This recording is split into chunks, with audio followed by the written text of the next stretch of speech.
Assalamu alaikum wa rahmatullahi ta'ala wa barakatuh. Donc, on va continuer notre cours de réseau. Donc, la dernière séance, on a vu le réseau entre deux ordinateurs. Donc, maintenant, pour ajouter, donc, on va ajouter un autre poste qui contient le Windows 7. Donc, pour savoir comment configurer le réseau entre des ordinateurs qui contiennent soit le Windows XP, soit le Windows 7, soit le mélange.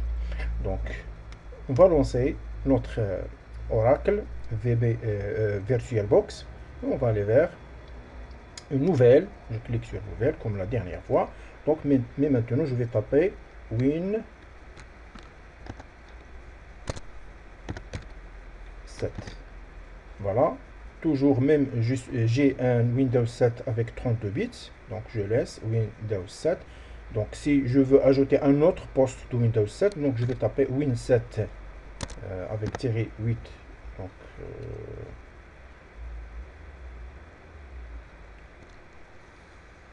voilà, Win 7.1. Suivant.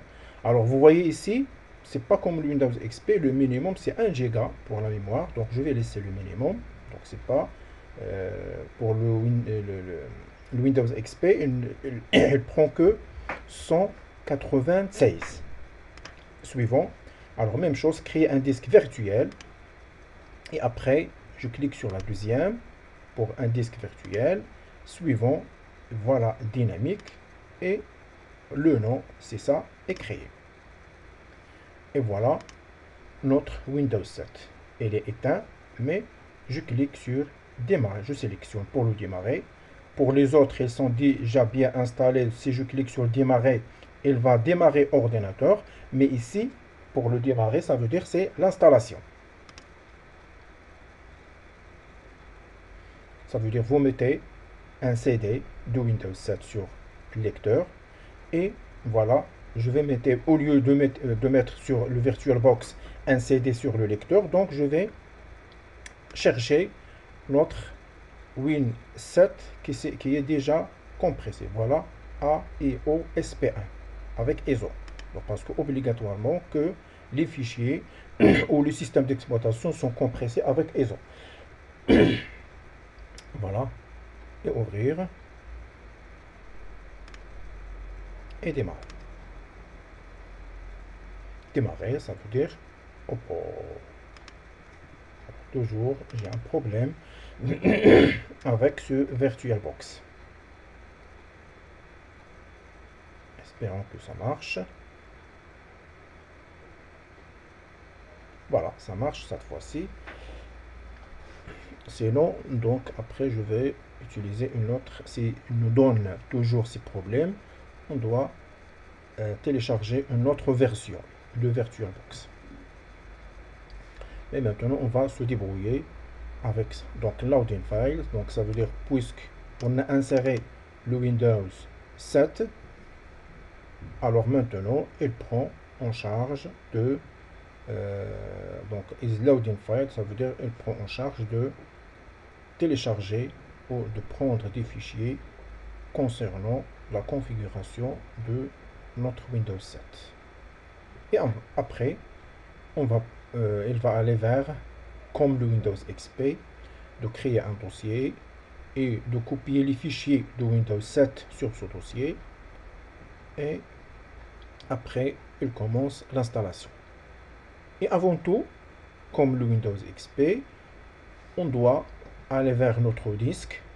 On peut laisser une seule partition ou plusieurs partitions suivant la taille de votre disque dur et suivant le besoin. Voilà, démarrage de Windows XP. Alors une note, on va la dire durant notre installation. Suite à votre ordinateur, parfois, lorsque vous mettez votre ordinateur en tension, et même si vous avez inséré un CD ou un DVD sur le lecteur, ça veut dire un CD de système, de Windows XP ou de Windows 7, il ne va pas le lire automatiquement comme vous le voyez maintenant. Alors, il va aller directement vers le Windows qui est déjà installé sur votre ordinateur. Alors, dans ce cas, ça veut dire que votre ordinateur n'est pas configuré comme installation ou comme la lecture de disque sur lecteur CD-ROM ou lecteur DVD. Dans ce cas, qu'est-ce que vous allez faire? Alors, vous devez, lorsque vous mettez le PC ou votre ordinateur en tension, alors vous voyez qu'il y a une icône en bas, soit en bas à gauche ou à droite, ou parfois il est en haut, à droite ou à gauche. Il vous indique de cliquer sur une touche pour entrer vers le BIOS. Alors, si vous cliquez sur cette touche, donc on va poursuivre. Donc maintenant, vous avez la langue installée, c'est français, et installé maintenant. Voilà, la démarche de Windows 7.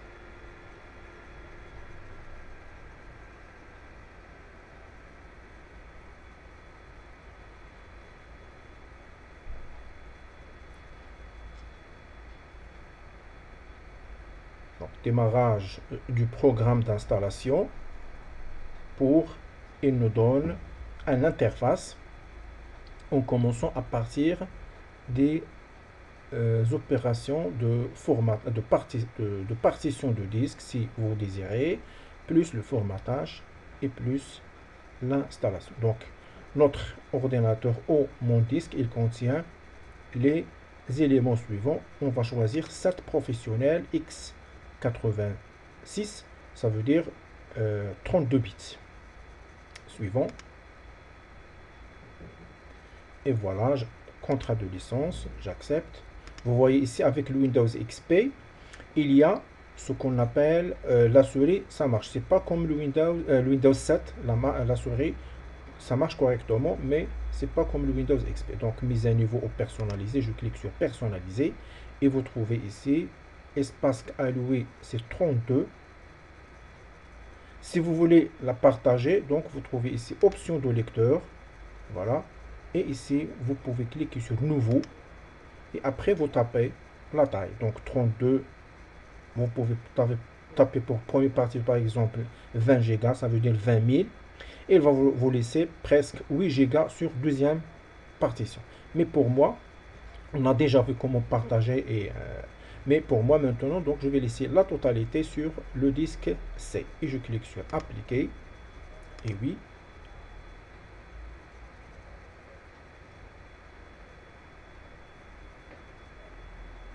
Donc, sur notre ordinateur, elle va prendre 100 mégas, c'est de la mémoire réservée au système. Il nous reste 31,9. Et après, formater cette partition, c'est oui. Donc, tout ce travail, c'est un travail virtuel. Donc, il n'a aucune relation avec le disque D et C que vous avez sur votre ordinateur. Donc, il a déjà formaté. Suivant. Et voilà. Il va commencer à copier les fichiers de Windows et après la décompression et l'installation des fonctions. Donc, il a déjà copié. Maintenant, la décompression, ça veut dire préparation pour ces fichiers copiés. Donc, il va les préparer pour faire une configuration graphique de notre Windows. Alors, on va terminer notre sujet qu'on a déjà dit. Donc, on a dit ici, votre ordinateur, il n'arrive pas à lire le CD ou le DVD que vous avez inséré. Alors dans ce cas, vous cherchez le BIOS. Au démarrage de l'ordinateur, il va vous afficher quelle est la touche de fonction que vous pouvez cliquer sur elle, sur cette touche, pour afficher le BIOS. Donc vous trouvez parfois soit échappe, soit F1, soit il y a F2, même il y a F10. Donc dans tous les cas, donc F9, 10 ou 12, et dans tous les cas, sur chaque ordinateur ou chaque type d'ordinateur, il y a une touche de fonction que vous pouvez cliquer sur cette touche pour afficher le BIOS. Alors, lorsque vous arrivez à entrer vers le BIOS, donc vous cherchez les options de démarrage et vous placez l'option de disque de lecteur CD ou lecteur DVD comme première option. Alors dans ce cas, vous enregistrez Et lorsque vous redémarrez votre ordinateur, obligatoirement, il va lire le premier point, il va lire le lecteur CD ou DVD. Et après, si le lecteur CD ou DVD contient un CD de système, il va le lire automatiquement. Sinon, il va passer vers la deuxième option, soit le disque C, pour lire le contenu de C et afficher le Windows qui est déjà installé préalablement. Alors voilà, il a maintenant donc décompression des fichiers. Et l'opération d'installation, ça dure, comme on a déjà vu on a déjà dit avec le Windows XP, suivant la vitesse de votre ordinateur et suivant le périphérique utilisé. Par exemple, si vous avez un ordinateur de i5 qui contient un processeur de 2 ou 2,5 GHz et la RAM 4 ou 6 sur la RAM, alors pour le Windows 7, l'installation, elle n'a pas dépassé 15 minutes si votre périphérique est un USB. Ça veut dire le système il est sur un USB. Mais si le périphérique il est sur un DVD, parce que le Windows 7 obligatoirement sur le DVD, il contient plus que 4 Go. Alors, maintenant, suivons votre lecteur DVD. S'il est nouveau, donc ça veut dire la lecture de contenu de DVD, il n'y a pas de problème. Ça veut dire la lecture n'est pas lente. Alors, dans ce cas, il ne va pas dépasser 20 minutes. Mais s'il est très ancien, votre lecteur DVD, il trouve des problèmes pour la lecture des fichiers, alors dans ce cas, le temps augmente. Donc c'est ça les opérations ou les problèmes des installations qui existent sur votre périphérique ou sur la lecture des périphériques.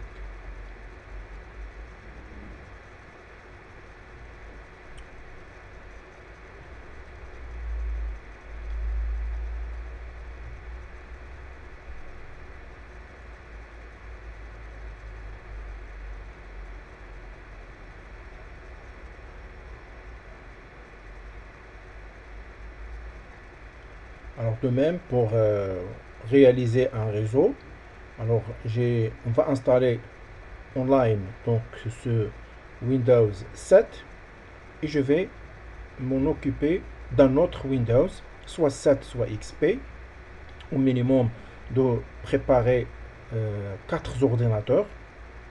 Voilà, donc je vais laisser 2 ordinateurs avec Windows XP et 2 ordinateurs avec Windows 7. Alors, dans ce cas, pour préparer un réseau entre ces 4 ordinateurs, obligatoirement, il nous faut un concentrateur. Soit un switch, soit un hub, soit vous pouvez même utiliser un retour. Parce que le retour, il ne contient que 4 fiches. Alors, si vous avez un cinquième ordinateur, ou 6e ou plus, ça veut dire plus que 4, alors dans ce cas, obligatoirement, il nous faut un concentrateur. Parmi les concentrateurs, qui est très utilisé, c'est les switches.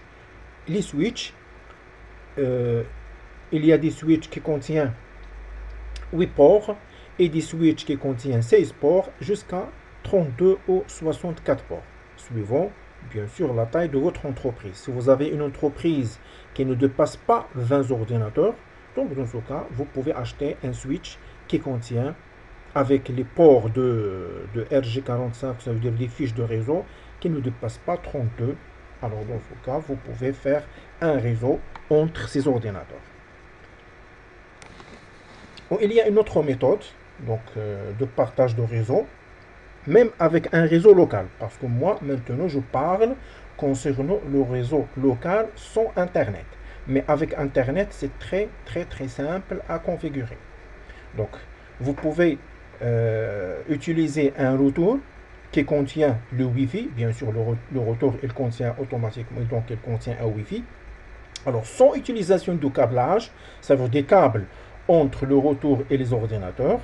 avec le Wi-Fi, donc vous pouvez partager le réseau local sans Internet, je répète, sans Internet, donc un réseau local avec le Wi-Fi, et vous pouvez faire la configuration comme on a déjà vu sur le Windows XP.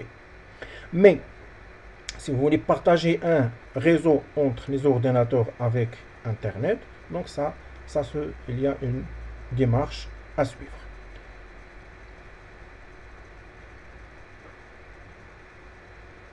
Parce que si vous voulez partager l'Internet entre les ordinateurs avec le Wi-Fi, il n'y a pas beaucoup des astuces à préparer. Tout simplement configurer le retour et après configurer chaque ordinateur, mais chaque ordinateur, ils doivent avoir, vous devez insérer une carte, ce qu'on appelle une carte réseau récepteur de Wi-Fi. Et après, avec une simple configuration, vous pouvez avoir la connexion Internet.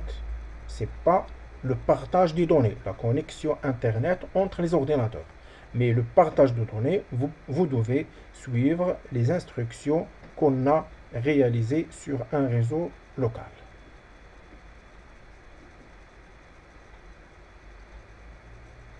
Donc pour la décompression des fichiers, ça prend un peu de temps. Mais pour les autres, donc c'est l'installation des fonctionnalités, ça, pas, ça ira rapidement.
Voilà, décompression des fichiers de Windows à 100%.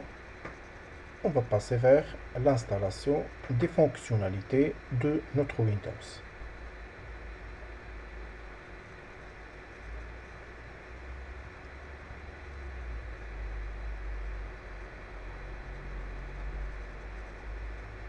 Voilà, déjà terminé. Maintenant, l'installation des mises à jour. Et après quelques minutes, on va passer vers fin de l'installation et on va aboutir vers la configuration de notre Windows ou système d'exploitation. Donc au démarrage, je clique sur Entrée pour ne pas attendre les 2 secondes. Appuyer sur n'importe quelle touche, ce n'est pas la peine. Si vous cliquez sur une touche, alors vous allez refaire le même travail dès le début. Donc vous laissez l'installation, le redémarrage normal. Et voilà l'installation de notre Windows XP.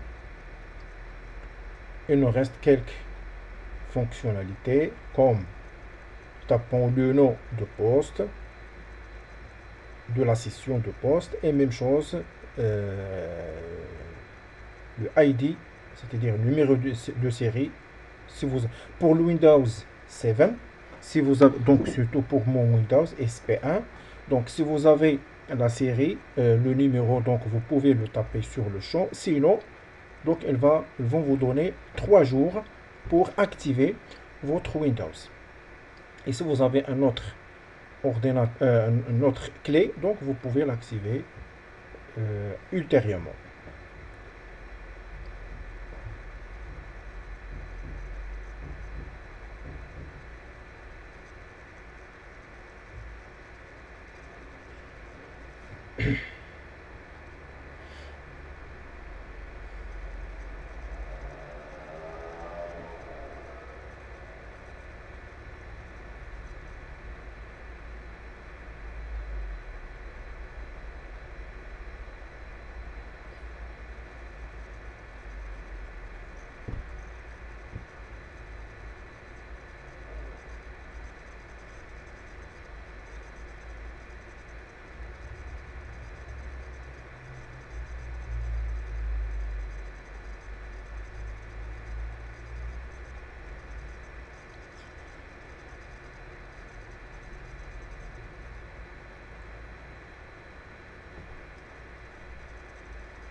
Voilà, on est arrivé à fin d'installation.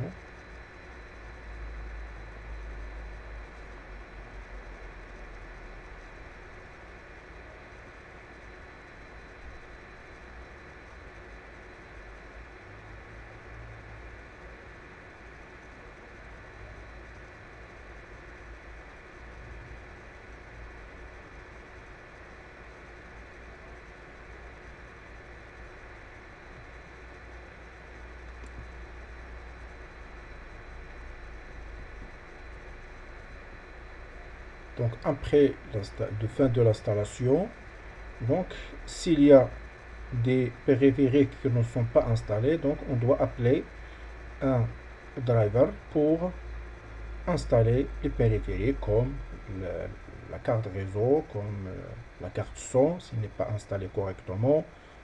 De même pour les couleurs, c'est-à-dire la carte graphique et d'autres éléments.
Donc il nous reste presque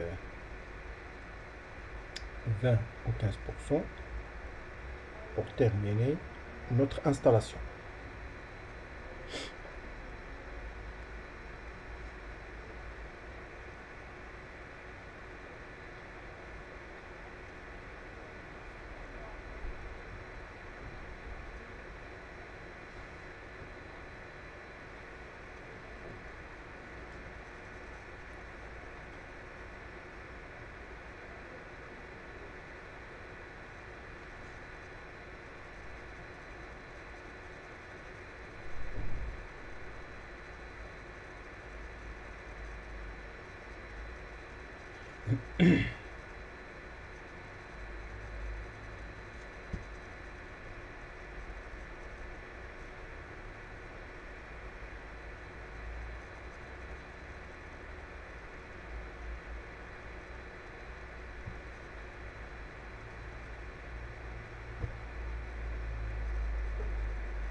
Voilà un deuxième redémarrage qui va se refaire quelques secondes.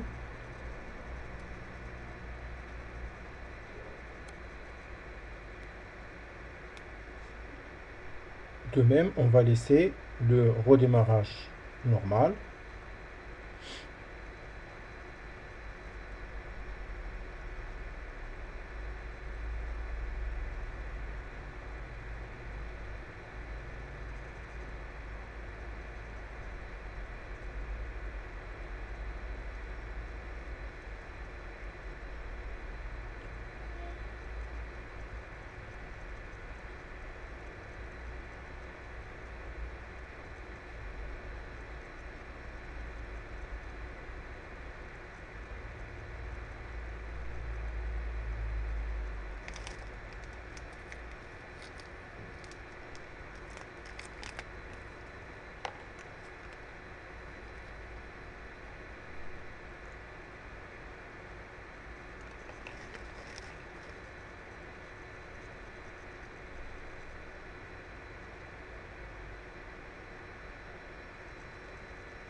Voilà le nom d'utilisateur. Donc je vais taper toujours Win7.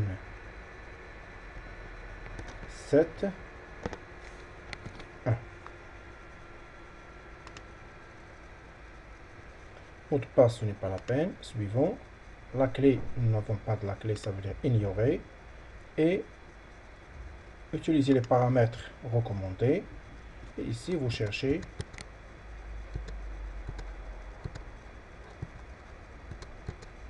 Casablanca. Et voilà, réseau domestique, n'importe quel réseau où vous pouvez ignorer cette étape.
Voilà, notre Windows 7, il est bien installé.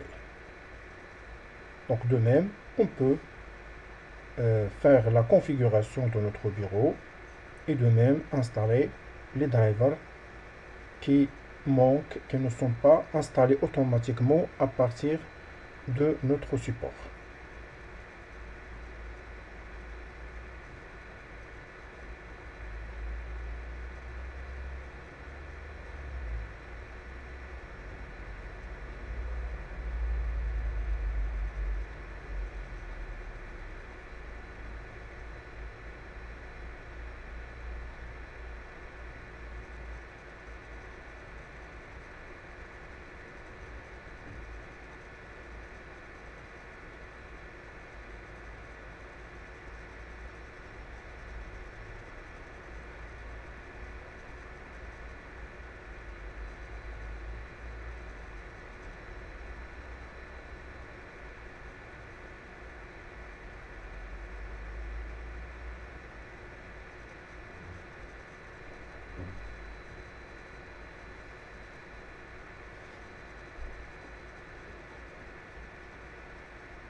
Donc voilà, de même, il n'y a que la corbeille, vous pouvez la déplacer en bas.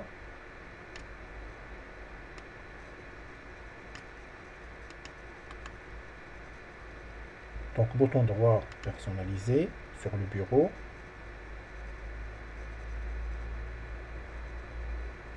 Voilà, changer les icônes du bureau. Par exemple, ordinateur, les fichiers, même le réseau, compte de configuration, ce n'est pas la peine, et appliquer, et OK. Et vous pouvez même changer les, les arrière-plans. Mais ce n'est pas la peine. Donc voilà, donc vous pouvez entrer vers propriété, bouton droit sur ordinateur propriété, et vous pouvez chercher est-ce que les périphériques, donc gestionnaire de périphériques, est-ce qu'ils sont corrects. Donc mon objectif c'est que la carte réseau elle est bien installée. C'est bon. Donc pour les autres, c'est pas intéressant parce que on va travailler avec le réseau.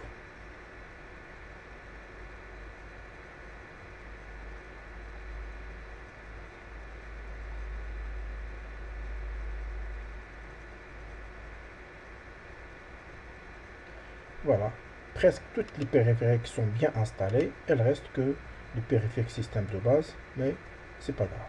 Donc, et à la prochaine. Donc, je vais installer notre poste si j'arrive. Sinon, on va faire la configuration de réseau entre ces trois postes. Et à la prochaine. Wassalamu alaikum wa rahmatullahi ta'ala wa barakatuh.